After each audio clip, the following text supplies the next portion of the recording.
Hi everyone, my name is Chandan and I welcome you all to this platform of fitliterian IAS. इस video में हम लोग article 24 की बात करने जा रहे हैं। आर्टिकल 24 राइट अगेंस्ट एक्सप्लॉयटेशन में सेकेंड आर्टिकल और द लास्ट आर्टिकल है। आर्टिकल 23 जो कि राइट अगेंस्ट एक्सप्लॉयटेशन का पार्ट है उसको हम लोग ऑलरेडी डिस्कस कर चुके हैं। इस वीडियो का स्कोप आर्टिकल 24 है। So article 24 which talks about prohibition of employment of children in the factories, right? So this is what article 24 is going to talk about. But इससे पहले कि हम लोग आर्टिकल 24 के डिटेल में एंटर करें और आर्टिकल 24 के ऊपर डिस्कशन स्टार्ट करें, let us try to understand कि ये चाइल्ड लेबर इतना इंपॉर्टेंट, चाइल्ड लेबर क्यों नहीं होनी चाहिए किसी भी सोसाइटी, वो सोसाइटीज़ या वो नेशन जो प्रोग्रेस करना चाहते हैं, why rights of the child becomes so important. So see, let us try to understand कि अगर आप एक ब्राइट फ्यूचर, एक वेल डेवलप्ड फ्यूचर, ठीक है, एक यंग नेशन, एक प्रोस्पेरस नेशन, एक प्रोस्पेरस सोसाइटी अगर देखना चाहते हो, so this is not the child that you would like to have, this is not the kind of job that you would like कि आपका बच्चा एंगेज हो। अगर इस तरह बच्चों को अगर हम लोग इन चीज़ों में एंगेज करेंगे, so this is not the output that you are likely to expect, है ना। बच्चों को से अगर इस तरह के आउटपुट अगर आपको चाहिए, तो व्हाट काइंड ऑफ फ्यूचर और what kind of investment that you will have to do, so you will have to invest this child into their health, है ना। You will have to care about their education and you will have to care about their well beings, right. Child की जगह, जो children's की जगह है, वो उनके ये प्ले ग्राउंड में है, उनके एजुकेशन उनके स्कूल्स में है, और उनके हेल्थ पे हमें ध्यान देना है। अगर नेशंस, अगर सोसाइटीज़ को प्रोग्रेस करना है, उन्हें अगर इस तरह के आउटपुट चाहिए, तो उनको चाइल्ड राइट्स, चाइल्ड के प्रोस्पेरिटी, चाइल्ड के वेल बींग पे ध्यान देना होगा। And caring on this premise actually article 24 has been put up into Indian constitution, because India में जो उस time poverty, even today this is not something constitution में तो डाल दिया गया है, बट क्या ये चाइल्ड लेबर जो है वो रुक गया है? अब आज भी सड़कों पे या फिर चौराहों पे, चौक्स पे आप लोग देखोगे इस तरह की activity, children are being indulged into the organized begging as well, है ना।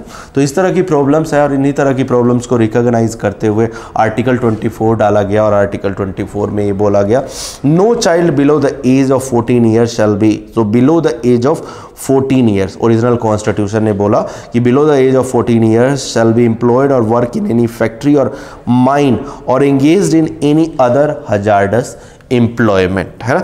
और आर्टिकल 24 में हालांकि ये बात तो की गई, बट आर्टिकल 24 को अगर चाइल्ड राइट्स की हम लोग बात करते हैं, चाइल्ड एजुकेशन, चाइल्ड के वेलबींग की बात करते हैं, तो हमें आर्टिकल 24 को आइसोलेट, कॉन्स्टिट्यूशनल प्रोविज़न क्या है, कॉन्स्टिट्यूशन और अदर प्रोविजंस जो है कॉन्स्टिट्यूशन के, वो क्या बोलते हैं चाइल्ड राइट्स के बारे में या फिर चिल्ड्रन के वेलबींग के बारे में, उन चीज़ों पे भी हम लोग आर्टिकल 24 में ही सिर्फ डिस्कशन नहीं करते, अपने आप को लिमिट नहीं करते। आर्टिकल 45 भी आप देखोगे, अनअमेंडेड आर्टिकल तो ये बोलता है, बट आज के रेट में अनअमेंडेड आर्टिकल, अमेंडेड आर्टिकल 45 जो है वो बात करता है कि 0 to 6 ईयर्स के जो चाइल्ड है स्टेट के डीपीएसपी में है आर्टिकल 45, और उसके वेलबींग की रिस्पॉन्सिबिलिटी जो है स्टेट को लेनी चाहिए। उसके बाद आपका 6 to 14 ईयर के जो चाइल्ड हैं उनको बोला गया है आर्टिकल 21A में फंडामेंटल राइट देके कि भाई स्टेट की रिस्पॉन्सिबिलिटी हो जाती है कि elementary education should be extended, है ना। सो अगर चाइल्ड राइट्स का, जैसा कि मैंने बताया कि अगर चाइल्ड राइट्स की बात की जा रही है,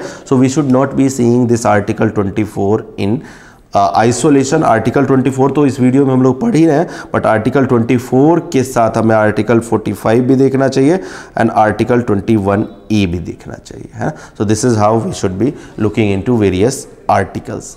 अब आर्टिकल 24 में जो भी बातें बोली गई है कि no child below the age of 14 year shall be employed in any factory और एनी माइन और any kind of hazardous employment, तो उसके परसुएंस में कुछ एक्ट्स बनाए गए। You have this factory act 1948, mines act, forest act, then plantation act, various kind of act has been built to ensure कि sorry, इन तरह के प्रैक्टिसेस में जो कि हजार्डस एम्प्लॉयमेंट की कैटेगरी में आते हैं या माइंस की कैटेगरी में आते हैं, उनमें चिल्ड्रंस की एम्प्लॉयमेंट नहीं होनी चाहिए, ठीक है। So that is something that we need to be careful. आज के डेट में अगर मैं बात करूं तो 1996 में आप देखोगे सुप्रीम कोर्ट के एक डिसीजन से चिल्ड्रन वेलफेयर फंड का एस्टेब्लिशमेंट हुआ था, और इस चिल्ड्रन वेलफेयर फंड में पैसा कहाँ से आएगा? सो जो भी एम्प्लॉयर चाइल्ड राइट्स का वायलेशन करते हैं, एम्प्लॉयमेंट देते हैं for to the child below the age of 14, तो उनका देखोगे वो उन पे पेनल्टी का प्रोविज़न किया गया है 20,000 का, और ये 20,000 चाइल्ड वेलफेयर फंड में जाएगा और इस फंड से चाइल्ड राइट्स की प्रोटेक्शन की बात की जाएगी। फिर इस्टेब्लिशमेंट हुआ national commission for the protection of child rights NCPCR का।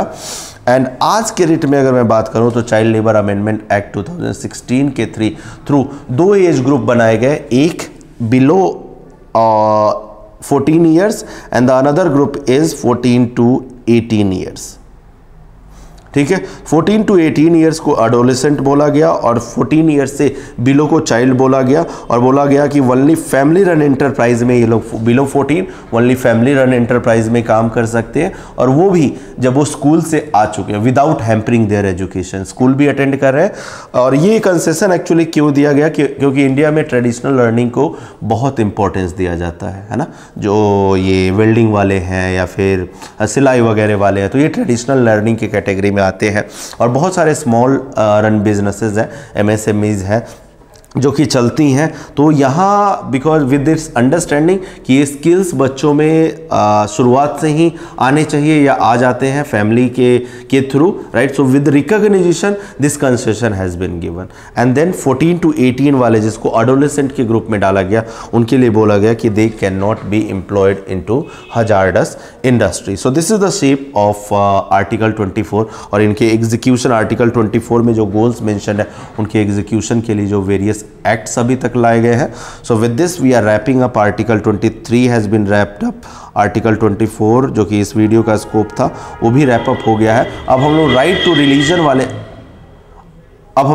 रिलीजन वाले सेक्शन में एंटर करेंगे। So let's meet you in right to religion वाला section from the next video. Till then bye bye.